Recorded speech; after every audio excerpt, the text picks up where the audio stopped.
Olá galera, vamos dar início ao nosso curso preparatório para o concurso da Cefaz do Maranhão, especificamente o curso voltado para auditor, mas claro com um programa de técnico bastante parecido. Você vai estar preparado para enfrentar a Carlos Chagas. Eu sempre falo que a gente não deve entrar em campo sem saber como é que o adversário joga, e nesse curso a gente vai aprender como a Carlos Chagas elabora questões, quais são os pontos que são mais cobrados nas provas da Carlos Chagas e, com isso, conseguir um bom resultado, um excelente resultado, assim espero, na prova que vem por aí. Sem mais delongas, vamos passar direto para as questões. A primeira até bastante simples, né? Vocês vão perceber que o grau de complexidade da Carlos Chagas tem evoluído ao longo do tempo. Então, a primeira questão trata de definição de tributo, dizendo que um contribuinte deixou de emitir o documento fiscal referente a uma prestação de serviço tributada pelo ISS, tributo de competência municipal, e, como consequência, foi-lhe aplicada penalidade pecuniária pelo descumprimento dessa obrigação acessória. Um enunciado desse tipo aqui, ele levaria a cobrança possível de duas coisas: ou se cobra a definição de tributo, como vocês vão ver que é o caso, ou se cobra essa distinção de obrigação principal para acessória. Ora, de cara, quando a gente trata da definição de tributo, a gente percebe que a única diferença entre um tributo e uma multa, como é o caso aqui, uma penalidade pecuniária que é multa, a única diferença é que a multa é exatamente o que o tributo, por definição, está proibido de ser, que é a sanção por ato ilícito, né? Então a multa, ela decorre de um ato ilícito, você praticou um ato ilícito e foi multado, e o tributo, ele decorre de uma atividade que por si só é lícita. Só observação, não foi cobrado aqui, mas é bastante cobrado nas provas, inclusive das provas da Carlos Chagas. Quando eu falo que por si só a atividade é lícita, certo? Na realidade eu estou falando da atividade que coincide com a definição do fato gerador do tributo. Só que essa atividade, ela pode decorrer de uma outra atividade que é ilícita, e isso não descaracteriza o tributo como tal. É aquela questão clássica do imposto de renda sobre rendimentos do tráfico ilícito de entorpecentes, né? Na realidade, quando você cobra imposto sobre a renda, você está cobrando sobre o fato gerador receber rendimentos, né? Ter disponibilidade econômica ou jurídica de rendimentos. Isso por si só não é ilícito. Agora, para receber aqueles rendimentos, você praticou um ato ilícito, que foi traficar entorpecente, por exemplo. Então você vai ter subsunção desses dois fatos a duas normas diferentes. Pelo direito penal, o tráfico ilícito de entorpecentes vai gerar uma pena, reclusão. E pelo direito tributário, o receber rendimentos gera o dever de pagar imposto de renda. Percebam que o fato gerador do tributo não é, obviamente, o tráfico de entorpecentes. O tributo incide sobre situações que, isoladamente consideradas, quando você vê a definição, não tem nenhum elemento de ilicitude. Entretanto, pode acontecer de esse fato ter decorrido de algo ilícito. Teve uma questão que foi cobrada em prova há alguns anos, que muita gente se atrapalhou, tinha até uma decisão do Superior Tribunal de Justiça tratando disso, que foi o caso de cobrança de ICMS sobre ligações telefônicas feitas com o tal do furto de sinal. Um ninja aí consegue entrar no sinal da operadora, consegue usar de maneira escondida, né, o número de um telefone de uma outra pessoa, faz uma ligação, depois quando aparece a conta lá, aparece coincidência do ICMS, e vão cobrar o ICMS da operadora, e a operadora vai dizer: não, mas isso aqui foi um caso de furto de sinal, furtaram o sinal, o meu cliente sequer pagou porque ele demonstrou que não foi ele que fez a ligação, mas o STJ diz: olha meu amigo, a questão é, completou-se a ligação, aconteceu a prestação de serviço de comunicação, que é fato gerador do ICMS. Então, o fato em si, ser feita uma ligação telefônica, completar-se uma ligação, haver comunicação, e isso não é fato ilícito. Você vai punir o cara que fez o furto do sinal e você vai cobrar o tributo por conta dessa prestação de serviço que foi realizada. Nesse caso eu até acho um bocado injusto, mas estou seguindo o que disse a jurisprudência do Superior Tribunal de Justiça, que é o que é cobrado em prova. Então, fato gerador do tributo é algo que por si só é lícito, apesar de poder decorrer de coisa ilícita, e o fato gerador de uma multa, obviamente, é uma situação ilícita. É a primeira coisa que pode cobrar, que é que vai ser cobrada aqui nessa questão. Uma advertência, todo mundo vai lembrar, claro, que também poderiam cobrar aqui aquela clássica e facílima distinção entre obrigação principal e acessória. Claro que o dever de pagar o ISS é uma obrigação principal, que é a obrigação de pagar, que colocando em termos de direito civil, que de vez em quando aparece nas provas de tributário, é uma obrigação de dar dinheiro.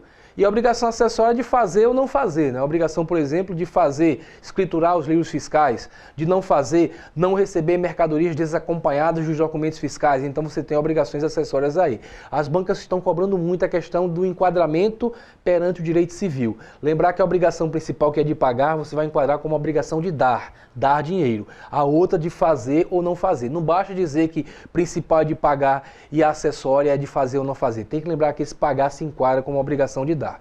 Mas aqui a questão é bastante simples. Fala dessa multa, né?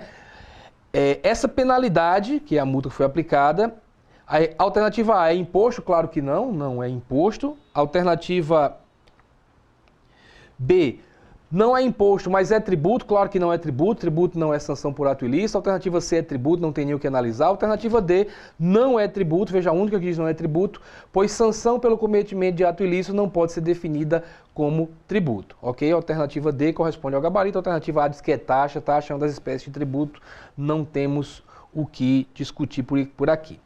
Questão de número 2, diz o seguinte: tendo em vista as espécies tributárias e as limitações ao poder de tributar, analise. Então vamos para as assertivas. Para a determinação da espécie tributária, são relevantes ou imprescindíveis a denominação do tributo, sua característica formal ou a destinação legal do produto da arrecadação. Item falso contraria frontalmente as disposições do artigo 4º do Código Tributário Nacional. Olha, essa é uma regra bastante conhecida e muito importante, inclusive na prática. Porque vocês já devem ter ouvido falar de casos em que o pessoal inventa uma taxa de alguma coisa e diz que aquela taxa ela é cobrada para as pessoas que têm propriedade de imóvel em área rural, por exemplo. Aí você diz, espera aí, então você está sendo cobrado de quem é proprietário de imóvel em área rural, o fato gerador está sendo ser proprietário de imóvel. Então a taxa, se é uma taxa de turismo, tem que ter alguma correlação com o turismo, né? Como criar uma taxa de turismo que é inconstitucional em Salvador, taxa teria que ter uma correlação com aquilo dali, não com uma riqueza. Lembrem que manifestações de riqueza são fatos geradores de impostos. Então, imposto de renda, você recebe renda. Ser proprietário de veículo é uma manifestação de riqueza, tem IPVA. Ser proprietário de imóvel em área urbana, IPTU e por aí vai. Não adianta, por exemplo, o Estado querendo tributar propriedade de imóveis. Vocês sabem que propriedade de imóvel na área urbana, quem tributa é o município por meio do IPTU. O Estado não pode fazê-lo. Mas imaginem o Estado do Maranhão querendo cobrar o governador, olha que legal, vamos ganhar dinheiro cobrando sobre os imóveis belíssimos da Orla de São Luís, vamos ganhar dinheiro com isso? Aí certamente a Procuradoria-Geral do Estado diria, não pode fazer isso, o IPTU é municipal, quem cobra é o município. Mas o cara diria, então o que todo mundo pode cobrar? A assessoria iria dizer, uma taxa. Então cria uma taxa aí qualquer. Ora, como é que eu vou cobrar taxa de quem é proprietário de imóvel? Beleza, você pode cobrar taxa pela coleta do lixo. Veja, o fato gerador é coletar lixo. Agora, cobrar outra taxa por ser proprietário de imóvel não adianta. Não adianta escrever na lei taxa disso ou daquilo outro. Se o fato gerador é uma manifestação de riqueza, como diz o artigo 16 do CTN, uma situação independente de qualquer atividade estatal relativa ao contribuinte, o Estado não faz algo para você, na taxa o Estado faz algo para você, né? Coleta seu lixo e cobra a taxa, ok? Então se o Estado não faz algo para você, só cobra porque você está manifestando uma riqueza, o que está sendo cobrado é imposto. Então não importa a denominação. O nome que tem na lei não importa, você vai olhar o fato gerador. Então o CTN diz, não importa a denominação, não importam as demais características formais, que é aquela lição tão famosa, né, que todo gordinho adora. O que importa é o conteúdo e não a forma, e o conteúdo é visto pelo fato gerador, então não importa o nome, características formais, nem importa o destino legal do produto da arrecadação. Está expresso no artigo 4º do Código, e aqui se diz o contrário. Para a determinação da espécie tributária são relevantes, e lá se diz que são irrelevantes, ou imprescindíveis, né? Na realidade são prescindíveis, a denominação do tributo, sua característica formal ou a destinação legal do produto da arrecadação, item, portanto, falso. Item de número 2. A bitributação exprime a exigência da mesma imposição fiscal por duas vezes. E a expressão bis in idem significa tributo repetido sobre a mesma coisa, isto é, exigência de um imposto duas vezes. A banca considerou esse item verdadeiro, apesar de haver uma falhinha aqui na redação. Bem, Tem autor até que diz que são a mesma coisa, né? Na realidade, você vê bis in idem, bis duas vezes, in idem, idem a mesma coisa, né? Então você tem duas vezes sobre a mesma coisa. Bitributação também, duas cobranças sobre o mesmo fato gerador. Os autores que diferenciam, eles colocam que quando há bitributação, existe a cobrança de duas exações sobre o mesmo fato gerador, só que quem está cobrando são pessoas distintas. Então, por exemplo, vocês sabem que a Constituição diz que no caso de guerra externa ou sua iminência, a União poderá criar um imposto extraordinário, compreendido ou não em sua competência tributária. O que eu estou fazendo aqui é lendo o artigo 154 da Constituição. Então vejam, compreendido ou não em sua competência tributária. Então a União pode criar um imposto que é compreendido na sua competência e pode criar um que não é compreendido em sua competência tributária. Então a União poderia, por exemplo, criar um ICMS de guerra. Cuidado, isso só em guerra externa ou sua iminência. Claro que a União não pode criar ICMS em nenhum outro caso, né? Claro, tem um outro, né? Se, por exemplo, tivéssemos um território federal que não é membro da federação exatamente, né? Então a União criaria os impostos estaduais no território federal, né? Mas o normal, os estados criam o ICMS nos seus territórios. Então a União, suponho, no caso de guerra, é o único caso em que ela pode criar um ICMS. Então você teria, numa única circulação de mercadoria, a União cobrando o ICMS extraordinário e o Estado cobrando o ICMS ordinário. Então teríamos um único fato gerador, dois impostos idênticos cobrados sobre aquela situação, seria um caso de bitributação. Mas a União também poderia preferir criar um imposto de renda de guerra, né? Porque a Constituição não fala que ela pode criar um tributo compreendido ou não em sua competência. Quando ela cria o ICMS, ela cria um que não é compreendido na competência dela, porque o ICMS é estadual. Mas a União poderia criar um imposto de renda de guerra, então ela criaria um que já é compreendido na sua competência. Ficaríamos pagando para a União dois impostos de renda. O ordinário, que já incidia sempre, e um extraordinário, que é para a guerra. Nesse caso, a doutrina diz que haveria bis in idem. Duas vezes são a mesma coisa, mas cobrado pelo mesmo ente federado. Certo? Então, bitributação e bis in idem seriam iguais no aspecto que incidem sobre uma situação só, duas vezes o tributo, incide, né, duas vezes aquele mesmo tributo, e a diferença é que a bitributação, os entes que estão cobrando são entes distintos, no bis in idem é a mesma entidade. Mas no final das contas, como se coloca aqui nessa definição, é duas vezes só a mesma coisa. Os dois significam basicamente a mesma coisa na definição inicial. Bem, aqui está dito que a bitributação exprime a exigência da mesma imposição fiscal por duas vezes, né, como eu falei, duas vezes o ICMS, e a expressão bis in idem significa tributo repetido sobre a mesma coisa. Beleza, até aí está ok. O problema é que colocaram, isto é, a exigência de um imposto duas vezes. O problema é que bitributação pode ser feita com tributos distintos. Poderia ser a exigência de uma contribuição por duas vezes. Por exemplo, apesar da destinação da arrecadação ser diferente, hoje em dia a base de incidência de PIS e COFINS é a mesma. É o sujeito ter, digamos, vamos simplificar aqui, ter receita, ter faturamento. Então o cara tem faturamento, vai pagar PIS, vai pagar COFINS. São contribuições para a Seguridade Social incidentes exatamente sobre a mesma riqueza. A doutrina diz que isso é um caso típico de bis in idem, porque a União está cobrando as duas contribuições. Ok? Caso típico de bis in idem. Ah, Ricardo, mas o nome é diferente. Acabamos de ver no item anterior que o nome que é dado à exação não muda a natureza da exação. Então não importa o nome. Ok? Então seria um caso. E esse caso seria um caso relativo à contribuição e não a imposto. Então não necessariamente é para imposto. Entretanto, a banca considerou correta, não anulou a questão. As definições estão corretas, apesar de serem praticamente idênticas, mas essa diferenciação aqui, essa característica de cobrar um imposto duas vezes, eu acredito deveria ter levado à anulação da questão. Tá? Mas o candidato que está no alto nível, no topo da montanha, iria perceber que o primeiro está falso, iria saber também, como nós vamos comentar aqui, o item 3 também é claramente falso, e iria perceber que a única alternativa que daria para marcar iria ser essa alternativa A mesmo, porque esse 2 aí foi o caso de utilização da palavra imposto de maneira não muito adequada, mas daria para marcar. Se não for o caso, você errasse, iria anular. Vamos comentar porque o item 3 está correto, está incorreto, né?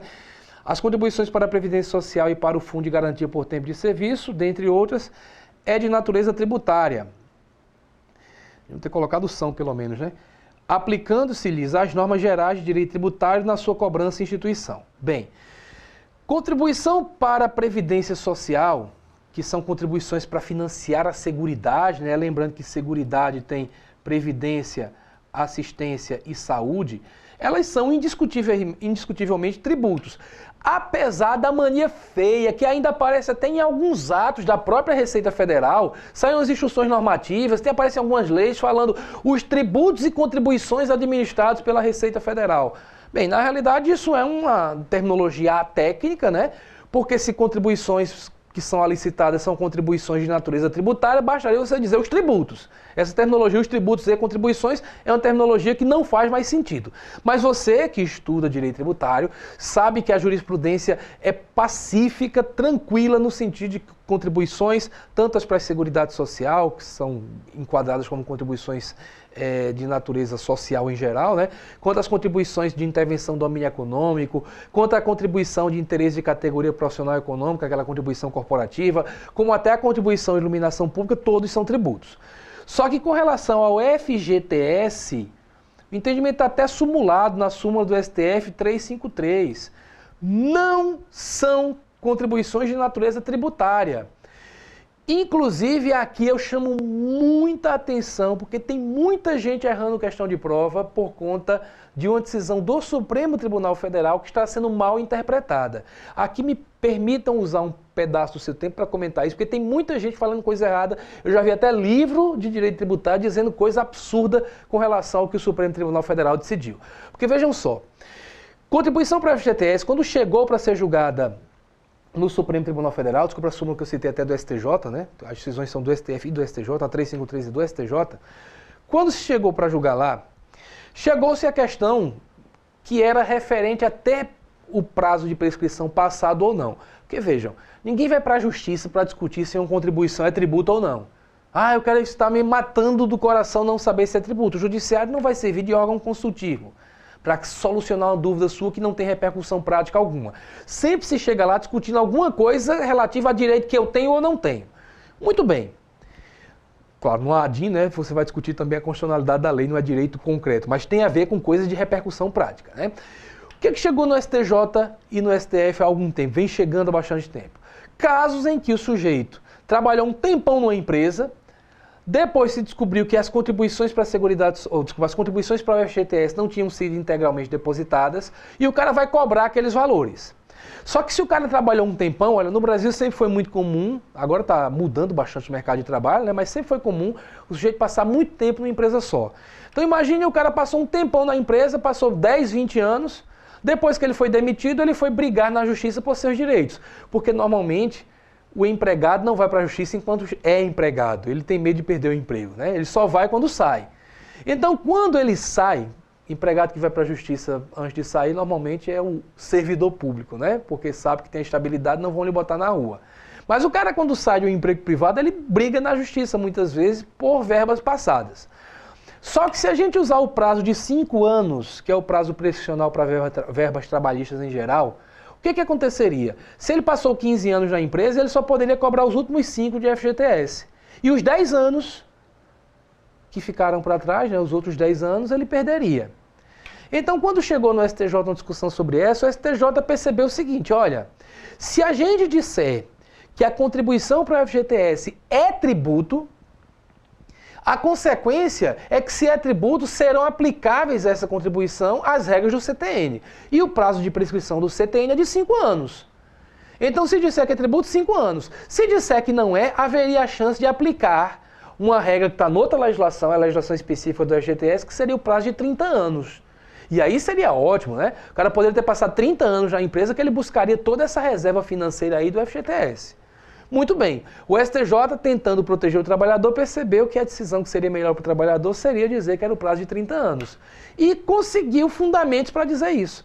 Meu amigo, de vez em quando acontece isso mesmo, né? O judiciário quer tomar certa decisão e vai atrás dos fundamentos. Porque normalmente você deveria pegar o caso, analisar com o direito posto e chegar a uma conclusão. Às vezes o judiciário já tem a conclusão feita e vai buscar só como fundamentá-la, né? Então, nesse caso, foi o que o STJ fez. Primeiro, como é que eu sei se algo é tributo ou não? Eu testo na definição de tributo, né? Vamos testar. Contribuição para o FGTS é uma prestação pecuniária? É. É uma prestação instituída em lei? É. Está lá na consolidação das leis trabalhistas. Ela é sanção por ato ilícito? Não é. A cobrança é compulsória? É. A cobrança é vinculada? É. Olha, obedece a tudo que está no artigo 3º do CTN, então seria tributo. Só que decidir assim seria dizer o prazo é de 5 anos, o trabalhador se daria mal. Aí foi o que fizeram?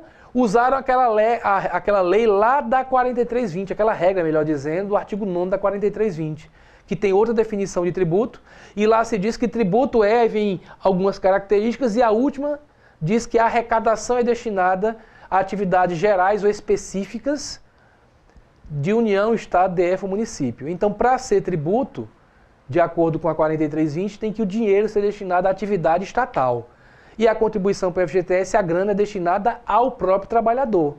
Fica num fundo vinculado ao trabalhador. Então, não seria uma contribuição de natureza tributária. Aí o STJ disse que não é tributo e editou a súmula dizendo que as contribuições para o FGTS não se aplicam, a elas não se aplicam as regras do Código Tributário Nacional. Assim foi decidido. Eu sempre disse, uma decisão porca, vagabunda, mal fundamentada, com todo o respeito que poderia ter o STJ. Por que eu digo isso? Porque se você for analisar assim, tem várias coisas que você também tem que dizer que não é tributo, que não são tributos.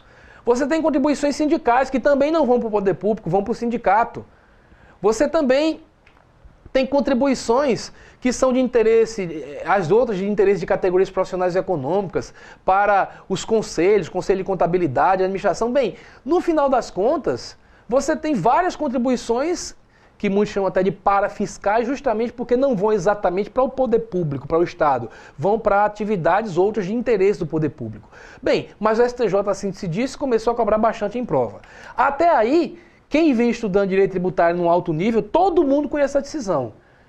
Entretanto, veio uma decisão há algum tempo, há relativamente pouco tempo, que foi elaborada pelo ministro Gilmar Mendes, que atrapalhou muita gente. O Gilmar Mendes, quando foi analisar novamente a matéria do prazo de prescrição, ele disse simplesmente que essa discussão de ser tributo ou não, não seria relevante para definir o prazo de prescrição por um motivo. Porque a Constituição, lá naquele artigo 7º, que trata dos direitos sociais, dos trabalhadores urbanos e rurais, tem um inciso dizendo simplesmente que prazo de prescrição para cobrança de direitos relativos, oriundos da relação de trabalho, é de 5 anos. Crédito de FGTS é oriundo de relação de trabalho? Então o prazo é de 5 anos. 5 anos contados da extinção do contrato de trabalho. E até 2 anos, né? 5 anos, desculpa, para trás e até 2 anos após a extinção do contrato de trabalho. Você tem que entrar dentro de 2 anos para cobrar os últimos 5. Isso está lá, você estuda mais em direito do trabalho e direito constitucional. Então, por conta da regra constitucional, a Constituição não discutiu, é tributo, não é. A Constituição simplesmente disse o prazo é de 5 anos para os créditos decorrentes da relação trabalhista. Consequência, aplica-se os 5 anos. Só que aí muita gente pensou, então aquela decisão que dizia não é tributo, então não aplica o CTN, não aplica o prazo de 5 anos, a decisão caiu.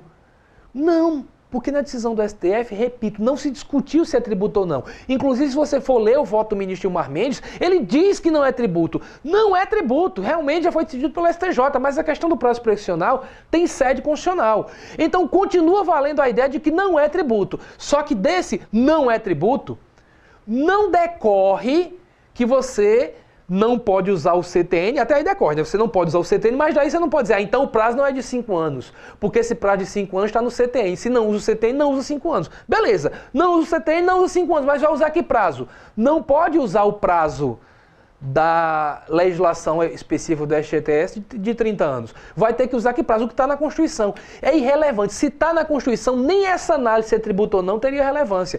Eu repito essa análise aqui, porque ela é importante para você, porque na prova de tributário você tem que continuar dizendo que contribuição para o FGTS não é tributo. Só que dessa conclusão não vai decorrer que o prazo é de 30 anos, porque o prazo é de 5 anos, independentemente de CTN, de qualquer legislação, porque a Constituição diz que é, ok? Então, na prova de direito constitucional, quem for fazer prova de direito do trabalho um dia na vida, vai ter que dizer que contribuição para o FGTS se sujeita a 5 anos por conta da Constituição Federal. Mas na prova de tributário, você vai continuar dizendo que elas não configuram tributo. Então esse item 3, como diz que contribuições para Previdência e para o FGTS são de natureza tributária, aplicando-se as normas gerais de direito tributário na sua cobrança de instituição, esse item é falso. Como já falei para vocês, o único item considerado correto é o item 2, portanto a alternativa A corresponde ao gabarito, apesar da falha na redação desse próprio item 2. Questão número 3, bastante simples. Um tributo que remunera o exercício regular do poder de polícia, consistente na concessão de alvará de construção, é da espécie... Todo mundo deve lembrar de que é taxa. Lembrar do seguinte, pessoal. Apesar da terminologia imprecisa, na realidade, quando a gente diz que você vai remunerar a emissão de um alvará, não digam que existe uma taxa pela emissão do alvará. Não é uma taxa de impressão. É taxa pelo exercício do poder de polícia, que é cobrada até quando o alvará for negado. Quando o alvará vier a ser negado. Porque qual é a ideia? Você vai fazer uma construção. Você leva para o órgão competente do município todo o seu projeto, com todas as características, e o órgão municipal vai analisar se você pode ou não fazer aquela construção da maneira que você quer, aquela obra. Bem, quando ele analisa, veja, você é dono do terreno. Aí você quer construir um prédio de tantos andares, aí vem o município e diz, olha, pela lei, prédio acima de 6 andares não pode ser construído aqui. 6 pavimentos é o máximo. Então está negada a sua autorização, negado seu alvará. Mas vejam, como o município analisou, ele exerceu o poder de polícia. Porque o poder de polícia é exercido quando ele fiscaliza, restringindo o seu direito de construir. Então o fato gerador é essa fiscalização. Isso é exercício do poder de polícia. Aí se cobra a taxa, mesmo no caso da negativa. É como quando você vai fazer exame para obter a carteira de motorista, né? Permissão para dirigir, a licença para dirigir. Então você vai fazer um teste, você paga. Aquele pagamento que você faz é para que o poder público lhe fiscalize, verifique se você cumpre os requisitos legais para dirigir. Aí você vai, faz a prova e é reprovado. Fez de novo, reprovado. Pagou a taxa, aí eu quero meu dinheiro de volta porque eu fui reprovado. Claro que não. O pagamento é pelo exercício do poder de polícia. Isso é poder de polícia, porque normalmente estão restringindo um direito seu. Veja só, você tem um carro, você quer dirigir. Você é um brasileiro, tem carro tudo bonitinho, quer dirigir. Então você vai ter o direito a dirigir. Só que para não colocar as outras pessoas em risco, o poder público verifica se você sabe dirigir. E faz um teste. Veja, quando ele faz o teste, ele está restringindo o seu direito. Você não pode sair dirigindo da maneira que você quiser. Então vai verificar se você sabe os sinais de trânsito, se você efetivamente tem condições técnicas de dirigir, vai verificar se você tem saúde para dirigir, se você enxerga direito. Tudo isso é exercício do poder de polícia.